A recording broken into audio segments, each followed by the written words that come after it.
il se passe quelque chose en France que les chiffres de 2026 rendent impossible à contester. Pour la deuxième année consécutive, la France ferme davantage d'usines qu'elle n'en ouvre. En 2025, le pays a enregistré 124 fermetures, liquidations, redressements ou procédures de sauvegarde et seulement 86 ouvertures de sites industriels. Le solde est de 38 sites perdus. 38 usines disparues en un an. Plus de 10 000 emplois auraient été supprimés ou compromis de septembre à décembre 2025 sur plus de 165 sites industriels, contre 120 durant la même période l'an passé. Ces chiffres ne sont pas des abstractions statistiques. Ils représentent des familles dont le principal revenu a disparu, des villes dont le premier ou deuxième employeur a fermé ses portes, des territoires dont la raison d'être économique s'est évaporée sans que rien ne soit venu la remplacer à la hauteur des besoins. Les fermetures en cours s'inscrivent dans une désindustrialisation qui a commencé dès les années 1950 et qui ne s'est jamais vraiment arrêtée, estime Marion Fontaine, professeur d'histoire à Sciences Po Paris et spécialiste du phénomène. 70 ans de déclin industriel, 70 ans de fermeture, de plans sociaux,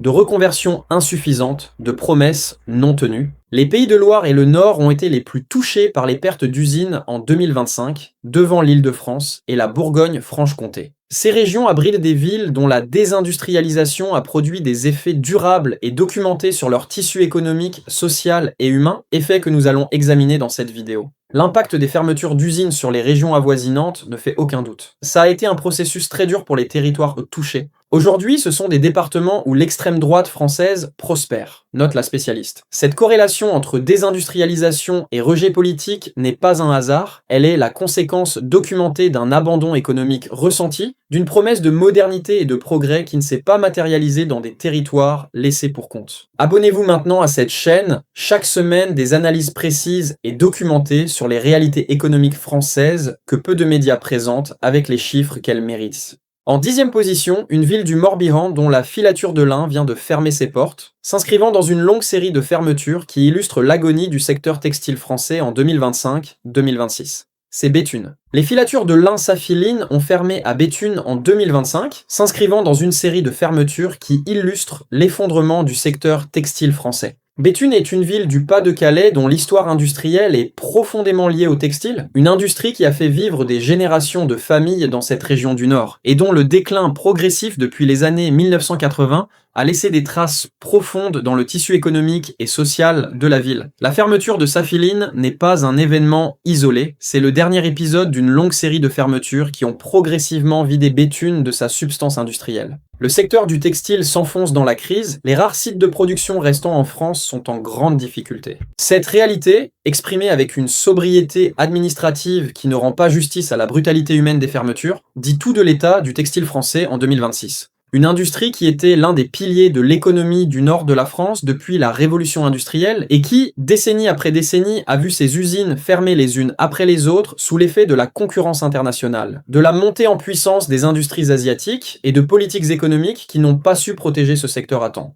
Pour Béthune, la fermeture de Safiline représente bien plus que la perte d'emplois directs. En plus des emplois directs, au moins autant d'emplois de sous-traitants, de commerces ou d'entreprises de services peuvent être perdus lors de fermetures d'usines, selon les économistes spécialisés. L'effet multiplicateur d'une fermeture industrielle sur l'économie locale est considérable. Chaque emploi d'usine perdu entraîne la disparition d'emplois indirects dans les services, la sous-traitance et le commerce local. Béthune paie en 2026 le prix d'une désindustrialisation textile qui dure depuis des décennies et dont les conséquences sociales continuent de s'approfondir. En 9e position, une ville du Doubs dont le déclin de l'industrie automobile a produit des effets dévastateurs sur une économie locale entièrement dépendante de Peugeot et de ses sous-traitants, dans une reconversion insuffisante qui laisse des milliers de travailleurs sans perspective. C'est Valentinier. Valentinier est victime du déclin de l'industrie automobile dans le Doubs, avec Peugeot et Faurecia comme principaux employeurs dont les restructurations ont produit une crise économique locale de grande ampleur. Valentinier est l'une de ces villes françaises dont l'économie s'est construite autour d'un seul grand employeur industriel, et dont les conséquences de la restructuration de cet employeur ont été catastrophiques pour l'ensemble du territoire.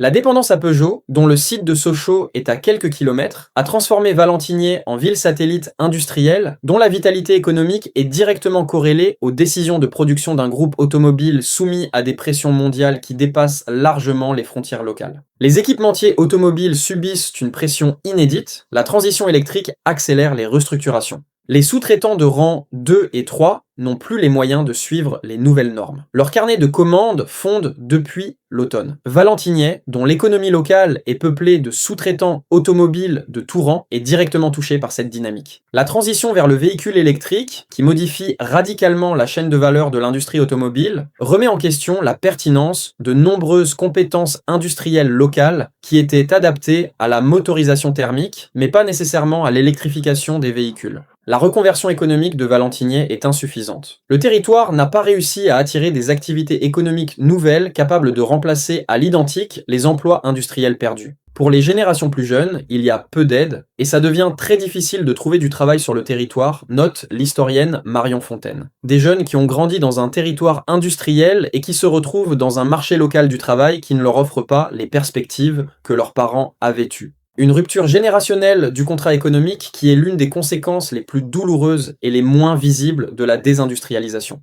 En 8e position, une ville du Pas-de-Calais dont le nom résonne avec 200 ans d'histoire verrière et dont l'avenir industriel est menacé par une entreprise qui représente à elle seule la quasi-totalité de l'emploi local. C'est Arques. Quand on se promène dans la ville d'Arques, il est difficile de ne pas sentir la présence de l'industrie verrière. Les noms des commerces, les statues au rond-point et même les armoiries de la ville font référence aux verres à vin qui sont fabriqués ici depuis 200 ans. Environ 300-500 personnes travaillent à la verrerie d'Arc France, d'où sortent chaque jour plus de 2 millions de verres, d'assiettes ou de tasses en tout genre. Même sans compter les emplois induits, c'est de très loin le premier employeur de l'agglomération, souligne Benoît Roussel, maire de la petite ville de 9 400 habitants. Arques est l'un des cas les plus alarmants de cette liste. Non pas parce que l'usine a déjà fermé, mais précisément parce qu'elle est encore ouverte et que sa fermeture éventuelle serait une catastrophe économique et sociale sans précédent pour ce territoire. Une ville de 9400 habitants, dont 3500 personnes, travaillent dans une seule usine, soit près de 40% de la population active locale, concentrée dans un seul employeur dont les difficultés sont documentées depuis plusieurs années. Cette concentration extrême du risque économique dans un seul site industriel est le signe le plus clair d'une vulnérabilité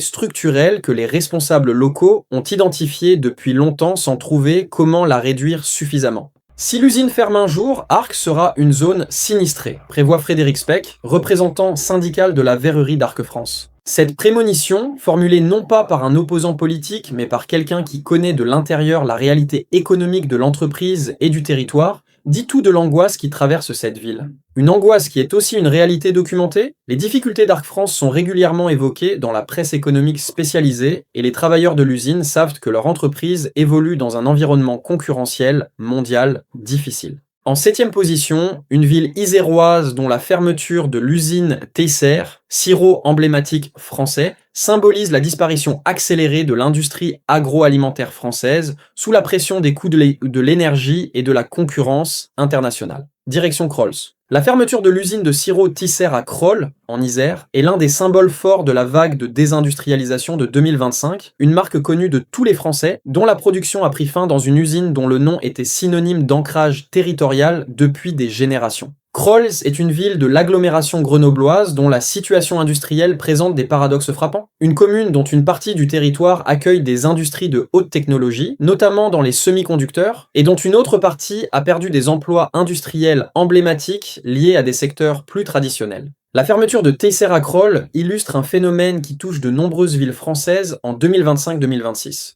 Le secteur qui vacille le plus actuellement est l'agroalimentaire, avec un solde négatif de 13. Les industriels du secteur cumulent plusieurs fragilités, hausse des coûts des intrants et de l'énergie, pression de la grande distribution, concurrence internationale. Cette triple pression, énergie plus chère, marge réduite par la grande distribution, concurrence des producteurs étrangers à coûts inférieurs, a produit une vague de fermetures dans l'agroalimentaire français, dont les effets locaux sont particulièrement douloureux parce que ces usines étaient souvent des employeurs de premier plan dans leur territoire. Les entreprises font face à une conjoncture très difficile, en grande partie à cause de la hausse des coûts de l'énergie qui les rend moins compétitives sur le marché international, explique Marie Ferru-Clément, professeure d'économie à l'Université de Poitiers. Pour Crolles, et pour les centaines de travailleurs de Teisser qui ont perdu leur emploi, cette explication économique est réelle, mais elle ne compense pas la réalité d'une perte d'emploi et d'une rupture de vie professionnelle que les statistiques ne savent pas vraiment mesurer. En deuxième position, une ville de Loire-Atlantique dont la désindustrialisation est directement liée à la crise de la construction navale et dont la reconversion partielle n'a pas suffi à effacer les séquelles d'une désindustrialisation brutale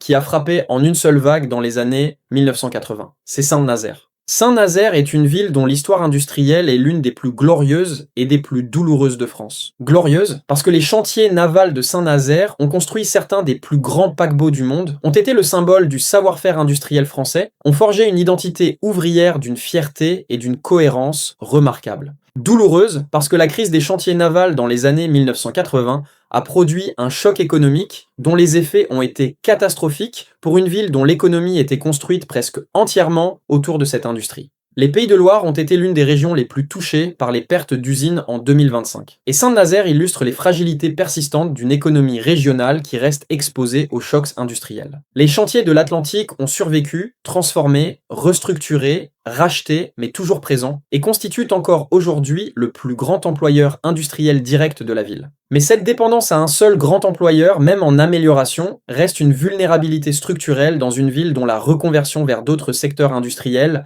n'a pas produit la diversification économique suffisante pour se prémunir contre les chocs futurs. Plus de 10 000 postes sont menacés en France en 2025-2026. Une situation qui s'explique par la crise économique, mais également par des crises très conjoncturelles dans certains secteurs, comme l'automobile ou la chimie. Pour Saint-Nazaire, dont l'économie reste partiellement dépendante de la construction navale, secteur soumis aux cycles économiques mondiaux et aux décisions des armateurs internationaux, cette réalité de la fragilité industrielle est une donnée permanente de la vie économique locale. Et en première position, la ville française dont la désindustrialisation est la plus ancienne, la plus profonde et la plus documentée, une ville dont le déclin industriel incarne le mieux ce que la France a perdu en termes d'emplois manufacturiers depuis 50 ans, c'est Roubaix. Roubaix est en première position de ce classement, une position que justifie des décennies de désindustrialisation documentée dans une ville dont toute l'identité économique, sociale et culturelle s'était construite autour d'une industrie textile qui n'existe plus. C'est la région Nord-Pas-de-Calais qui paie le plus lourd tribut à la désindustrialisation, et Roubaix en est le symbole le plus emblématique. Une ville qui était, au tournant du XXe siècle, l'une des capitales mondiales du textile, dont les usines tournaient 24 heures sur 24, dont les fabricants exportaient leur laine et leur coton sur tous les marchés mondiaux, dont la prospérité industrielle était un modèle cité dans toute l'Europe. La désindustrialisation est une des clés de compréhension majeure de l'organisation spatiale de certains territoires, et ce d'autant plus qu'ils ont été fortement marqués historiquement par les secteurs les plus touchés. Ainsi, les bassins textiles comme la Flandre offrent des exemples nombreux de recomposition spatiale. Roubaix illustre cette réalité avec une précision documentaire que peu d'autres villes peuvent égaler. Les friches industrielles qui parsèment encore le paysage urbain de la ville sont les cicatrices visibles d'une désindustrialisation qui a transformé des usines géantes en espaces vides dont la reconversion, souvent en centres commerciaux, en lofts, en espaces culturels, n'a pas produit le nombre d'emplois nécessaires pour remplacer ceux qui avaient disparu. Pour les générations plus jeunes, il y a peu d'aide, et ça devient très difficile de trouver du travail sur le territoire. Les fermetures d'usines ont un impact qui dépasse largement les emplois directs, elles touchent les sous-traitants, les commerces, les services. À Roubaix, cet impact cumulatif de décennies de désindustrialisation a produit une pauvreté structurelle multigénérationnelle dont les statistiques nationales de 2026 continuent de confirmer l'ampleur et la profondeur. Roubaix est en première position de ce classement, non pas pour être condamné, mais pour être regardé en face, avec toute l'honnêteté que 50 ans de désindustrialisation française exigent. En quatrième position, une ville de Lorraine dont la désindustrialisation sidérurgique est l'une des plus documentées et des plus douloureuses de l'histoire économique française, et dont l'actualité 2025-2026 confirme que cette désindustrialisation n'est pas terminée. C'est Florange. ArcelorMittal a prévu de supprimer 600 emplois dans 7 sites du nord de la France, fortement souffrant de la hausse des coûts de l'énergie. Et Florange, dont le nom est indissociable de la lutte des ouvriers sidérurgistes qui en 2012 avaient occupé leurs hauts fourneaux pour tenter de sauver leurs emplois, est au cœur de cette nouvelle vague de suppression d'emplois dans la sidérurgie française. Une ville dont le combat de 2012 avait été l'un des symboles les plus puissants de la résistance ouvrière face à la désindustrialisation, et qui se retrouve en 2026 à nouveau confrontée à des suppressions d'emplois dans un secteur que les promesses politiques de l'époque avaient juré de protéger.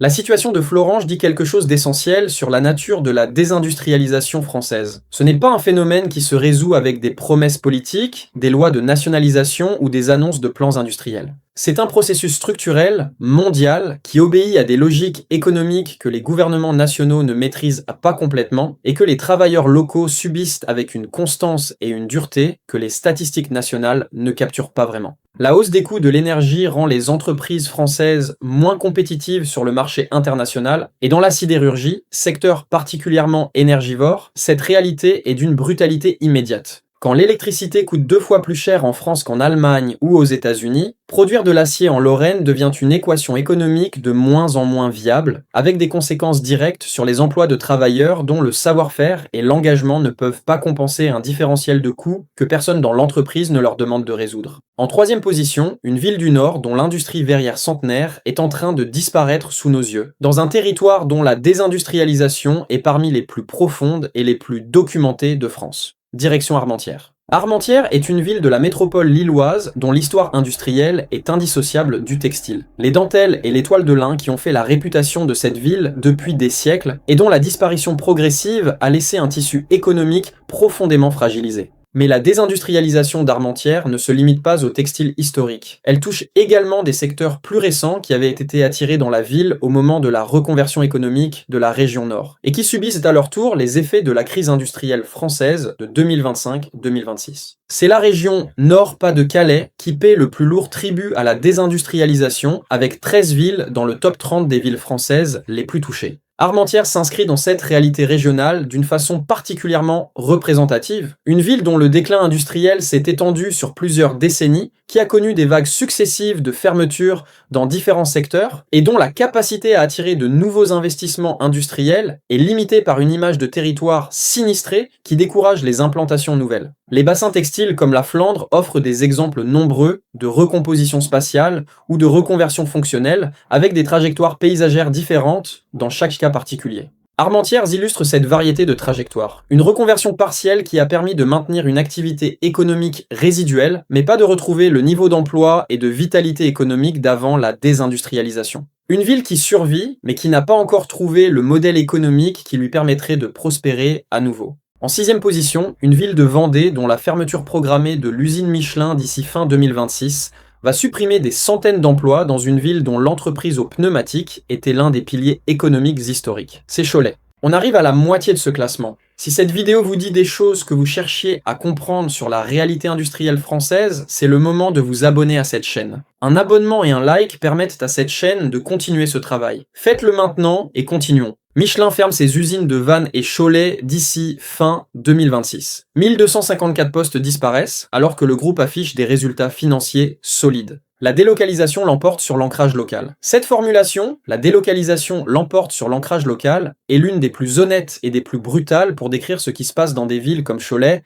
quand un grand groupe industriel décide de fermer un site rentable pour l'exploiter à moindre coût dans un autre pays. Une décision économiquement rationnelle pour les actionnaires et dévastatrice pour les travailleurs et le territoire. Cholet est une ville de Maine-et-Loire dont l'identité industrielle est forte. Une ville qui s'est construite autour du textile et qui a réussi dans les années 1980 et 1990 une reconversion partielle vers d'autres industries manufacturières. La présence de Michelin était l'un des symboles de cette reconversion réussie. Sa fermeture programmée dit quelque chose de concret sur la fragilité de ces reconversions. Elles ne sont jamais définitives. Elles sont toujours soumises aux arbitrages d'états-majors qui ne sont pas locaux et dont les décisions obéissent à des logiques mondiales que les territoires ne maîtrisent pas. Les Pays de Loire ont été l'une des régions les plus touchées par les pertes d'usines en 2025. Et Cholet illustre cette réalité régionale avec une clarté particulière. La fermeture de Michelin à Cholet va produire des effets en cascade sur l'économie locale, des sous-traitants qui vont perdre des commandes, des commerces qui vont voir leur chiffre d'affaires baisser, des familles qui vont devoir reconstruire une vie professionnelle dans un marché local qui n'offre pas forcément les opportunités équivalentes. En 5e position, une ville bretonne dont la fermeture programmée de l'usine Michelin va elle aussi supprimer des centaines d'emplois. Dans une ville portuaire dont le tissu industriel s'est progressivement réduit sous l'effet de décennies de restructuration. C'est Vannes. Michelin ferme ses usines de Vannes et Cholet d'ici fin 2026. 1254 postes disparaissent au total entre les deux sites. Pour Vannes, cette fermeture s'inscrit dans un contexte industriel breton qui présente des contrastes importants. L'activité économique bretonne se replie en 2025, mais l'emploi reste stable selon l'INSEE. Une stabilité qui masque des situations très disparates selon les territoires et les secteurs. Pour Vannes, la fermeture de Michelin représente un choc industriel significatif dans une ville dont la base économique, bien que plus diversifiée que certaines des autres villes de cette liste, dépendait de façon non négligeable de cet employeur. Vannes est une ville dont la reconversion vers le tourisme et les services a été plus avancée que dans beaucoup d'autres villes industrielles françaises. La beauté du golfe du Morbihan et l'attractivité résidentielle de la région ont créé une économie tertiaire et touristique qui atténue partiellement les effets de la perte d'emplois industriels.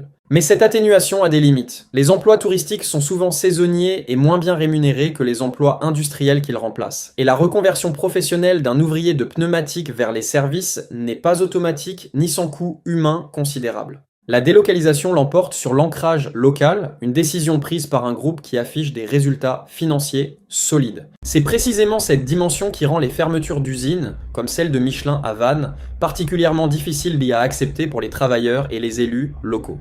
Quand une entreprise qui fait des bénéfices ferme un site rentable pour en ouvrir un plus rentable ailleurs, le message adressé au territoire est sans ambiguïté. La loyauté géographique n'est plus une valeur dans l'économie mondiale et les territoires ne peuvent pas compter sur la reconnaissance d'un historique industriel partagé pour maintenir leurs emplois.